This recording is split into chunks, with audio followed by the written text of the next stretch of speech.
देखो प्रथमतः हूँ विश्वविद्यालय संशोधन पारित जो बिल है काली सेटा आमर किछि परिवर्तन होइछि 1989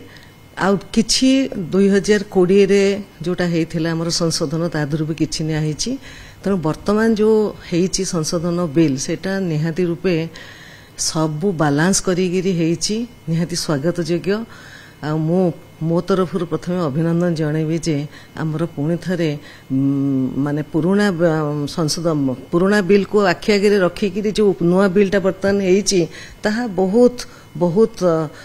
साहाय्य करिवो उच्च शिक्षा विभाग उच्च शिक्षा पईका कौन कौन ताजर व्यवस्था रही बर्तमान पुराना कौन थिला नुआ कौन प्रथम तो होची जदि पुराना आमे 1989 रो देखिबा ताहले सिनेट जोटा थिला हमर सिनेटा उथरे हबो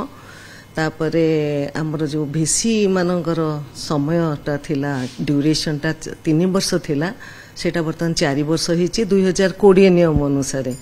आ जो सर्वोच्च बयस सीमाटा हमर 67 थिला सेटा एथर नुआ रे हिची 70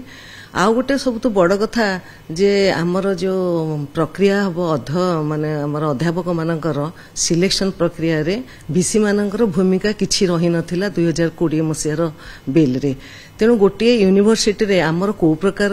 अध्यापक अध्यापिका दरकार सेटा को तो ओपीएससी जानिबनी तेणु ओपीएससी जनरल तापरे को यूनिवर्सिटी के काहा को नेगिरी देला काहार प्रेफरेंस अनुसार देला तेणु सेथरे हमर कोनोसी प्रकार संश्लिष्ट रहउ नथिला आ वर्तमान आमे हमर यूनिवर्सिटी रो चाहिदा अनुसार हमको जो स्पेशल पेपर दरकार जहाँ को दरकार आमे सेमती एडवर्टाइजमेंट करिकिरी सबुठु भलो माने बेस्ट कैंडिडेट आमे आनी परिबु सेटा होची गोटे बहुत बड़ सुजोग दिया हला हमर भिसी माननको तापरे आउ गोटे कथा होची जो हमर यूनिवर्सिटी रो ऑटोनॉमीटा हमर नॉन टीचिंग मध्ये जो एते अभाव अछि मु कहि बहुत कोन यूनिवर्सिटी कथा आमर बहुत टीचिंग और नॉन टीचिंग रे बहुत पोस्ट वैकेंट अछि समस्त जानि छन्ते एटा आ सेगुडी को पूर्ण करिया पई का यूनिवर्सिटी स्तर रे कले सेटा टिके जल्दी हबो आ जोटा आमे राज्य सरकार को निर्भर करजुता सेटा हमर बहुत डिले होची प्रोसेस या भीतर बहुत जण रिटायर्ड करि जाउचंती तनो हमको चलेबा पई का बहुत कष्ट होची तनो 2020 रो जो नियम अनुसार सिंडिकेट रे हमर बहुत मेंबर अधिक थिले एबे सेटा रेस्ट्रिक्टेड हेकिरी सेटा हे जाईची कम मेंबर हेचंती हमर राज्य सरकार आसुथिला केते गुडी माने जण रिप्रेजेंटेटिव थिले राज्य सरकार से माने सिंडिकेट रो मेंबर थिले तेणु आमर यही जो गोटे composition of the member of syndicate सेटा आमर आगुरु जहा थिला एबे सेटा आउ टिके भलो भाबरे स्क्रीनिंग हेइकिरी हेइची एटा स्वागत योग्य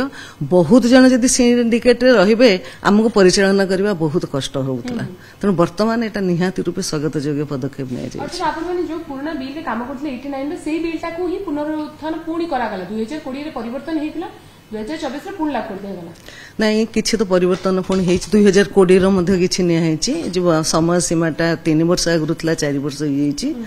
तापरे हमर जोटा सिनेट टा इंट्रोड्यूस जोटा हेथिला सिनेट रो मेंबरशिप रो कंपोजिशन टा अलगा हेछि यूनिवर्सिटी रो सिनेट हेले बहुत गुडे डिसीजन मेकिंग बॉडी से माने आमे जहा करथुल सिंडिकेट थ्रू रे करथुल तेणु यार गोटे रिप्रेजेंटेशन टा समस्त रोची स्टूडेंट रोची आमर सामाजिक कर्मी एक्टिविस्ट रोचंती तापरे आमर अवसर प्राप्त शिक्षाविद माने भी किछि रोचंती एटा जो कंपोजिशन टा होईची से कंपोजिशन निश्चित रूपे तांकर मतामत नै कि यदि यूनिवर्सिटी चालिबो परिचालना हबो ताले निश्चित रूपे एटा बेसी फलप्रद हबो आमे कहि परिबा यूनिवर्सिटी को निजस्व स्वाधीनता मिलिला नुआ भी लागत परे निहाती रूपे निश्चित रूपे आमर किछि स्वाधीनता नथिला हम सब जिंस गवर्नमेंट को पचेरिगिरी करूथुलो आ एटा यूजीसी रो नियमावली को एटा को भायोलेट करूथुलो आ ए जो हमर रिक्रूटमेंट रे मध्य कोनोसी यूजीसी रे नाही यूनिवर्सिटी रिक्रूटमेंट करिवा कथा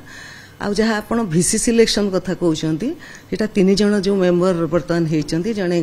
चांसलर नोमिनी जणे यूजीसी नोमिनी आ जणे सिंडिकेट रो हबो एटा नुआ हेची आगुरु से जने हमर गवर्नमेंट रु जने रहउथिले रिटायर्ड सीनियर आईएएस ऑफिसर आम बेले सब सेमती हेथिला आ चांसलर नोमिनी आ यूजीसी नोमिनी भी रहउथिले एते लाभ कोन होबो डिसीजन जो माने सिंडिकेट जने मेंबर हेले सिंडिकेट मेंबर यूनिवर्सिटी रो सब प्रॉब्लम जानुचंती तो सेमाने हेले सेही अनुसार से इंटरव्यू बोर्ड रे सिलेक्शन बोर्ड रे बसिले सेटा टिके ना को दे परिबे जस्टिस दे परिबे फॉर द सिलेक्शन ताମାନେ ଆମେ କହି परिबा जे 2020 रे जो बिल आसीतिला कोठी ना कोठी उत्कल यूनिवर्सिटी उत्कल क्षमा करबे समस्त यूनिवर्सिटी हाथ को बांधी देइतिला किंतु 2024 रे जो संशोधन आसिला सेटा कोठी ना कोठी पूर्ण स्वाधीनता देला एवं सक्रिय करेबो एवं गतिशील करेबारे भूमिका ग्रहण करियो प्रथम मु कहिबी जे यूजीसी रो नियम को भायोलेट करूथला 2020 रो केते गुडे तनो वर्तमान आमे यूजीसी जेहेतु आमे यूजीसी अधीन रे अछु तनो गुटे यूनिवर्सिटी रे दी यूजीसी रिकॉग्निशन न मिलो हेटा यूनिवर्सिटी नहो तेणु वर्तमान आमर सेटा जेहेतु आसिला तेणु आमर टिके ना को सेटा बेसी ट्रांसपेरेंट हला जे आज यूनिवर्सिटी आमे यूजीसी रो नियम को संपूर्ण रूपे मानिबा दरकार आउ सरकार कर मध्य रहिबो किंतु आमे जो पूरा कर दउथुलु जे हमर हातरु दुईटा जिंस पळौथला सेगुडा को यूजीसी नीति विरोध रे होथला मु सेथि पई का स्वाधीनता जो आसिला से क्षेत्र रे बेसी आसिला स्वाधीनता रिक्रूटमेंट हला तापर आमे कोन से डिसीजन देला को हमर जो यूजीसी रो हमर एक्चुअली ग्रांट एबे अन्य आकार रे आसुची आ सरकार तो हमर ग्रांट आसुची सरकार कर बिना ग्रांट रे तो चलीबनी विश्वविद्यालय तेणु एई जो गोटे स्वाधीनता टाको डिसीजन मेकिंग रे स्वाधीनता आसीबो